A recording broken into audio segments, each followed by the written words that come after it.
We are ready? We are ready?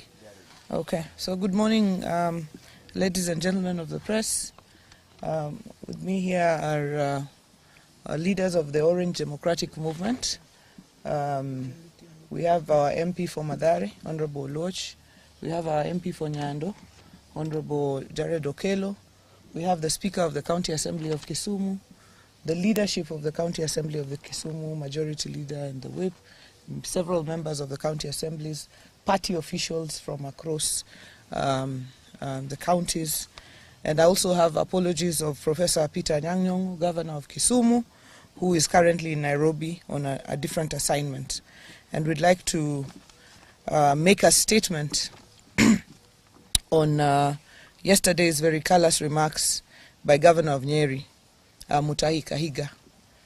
We are still in very, very deep mourning of our leader, Right Honorable Raila Amolo Odinga, and we have been forced out of mourning to come and address this matter. So yesterday's remarks by Governor of Nyeri County, Dr. Mutahi Kahiga, at a funeral in Kieni constituency in his county, appearing to celebrate the death of our party leader, the late Right Honorable Raila Amolo Odinga, are not only nefarious, but unbelievable and utterly despicable from a man calling himself a leader. The late Raila Odinga put his life in the line to fight for the freedoms that Kenyans enjoy today, spending nights in detention and prison. To be among the gallant sons and daughters of the soil who championed the second liberation of our country and the selfless sacrifice for our nation is a clear indicator that he had the country's interests at heart.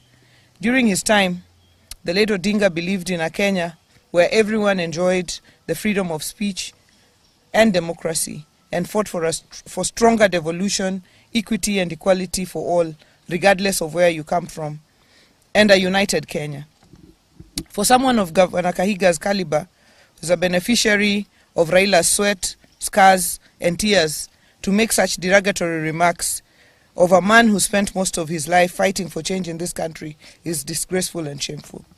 It is worth noting that the entire Western Kenya region that he decries of benefiting from government resources and development has nothing compared to what his region has benefited from since Kenya became independent. It is bad manners, uncouth, and unacceptable for Mr. Kahiga to make such remarks. In fact, coming from someone who occupies a respectable position of the Vice Chairman of the Council of Governors, it is utterly absurd and astonishing. We therefore demand that he immediately resigns from this position with immediate effect, and the COG cannot have a loose mouth, reckless, primitive and irresponsible person holding such a position. He is a disgrace to the country and to the people of Nyeri County. And I would like to add that the very, very position that Kahiga holds as Governor of Nyeri is a creation of the fight of Raila Amolo Odinga. And we know that there is politicians like Kahiga who in the life of Raila Amolo Odinga have used him as a bogeyman to scale their own political heights there. But it is shocking that they continue to make Raila a bogeyman in his death. And what I know is that Kahiga does not speak for himself.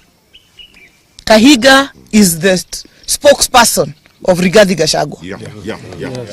Rigathi Gachagua mocked Raila's illness and asked whether he was a virus and whether Kalonzo was a bacteria. To date, Rigathi Gachagua is yet to mourn Raila Odinga. Raila Odinga, who braved political tensions to go and mourn his brother, the late Nderitu Gachagua. And therefore, we note now that anyone who associates with Gachagua and his ilk like Kahiga cannot be our friend.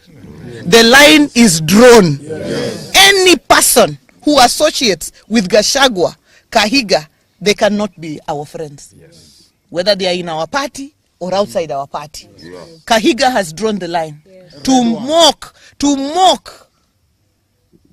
mock, he has crossed the Rubicon. We have crossed that line now. To mock Raila Odinga in his death, to mock him in his life, we could respond. But to mock him in his death, any person who associates with Gachagua, with Kahiga, with that lot, can never, ever be our friend. Because the principle is, the enemy, the friend of your enemy is your enemy. This morning at 9 o'clock, we have a meeting of the Council of Governors. And I, as the chairperson of the party, will be moving a motion to remove Kahiga as the vice chairman of the Council of Governors. He can lead in his village, but he cannot lead us at a national level. That's true. I want to ask my colleagues, Anthony and Jared, and the leadership of the Assembly, if they have something to add.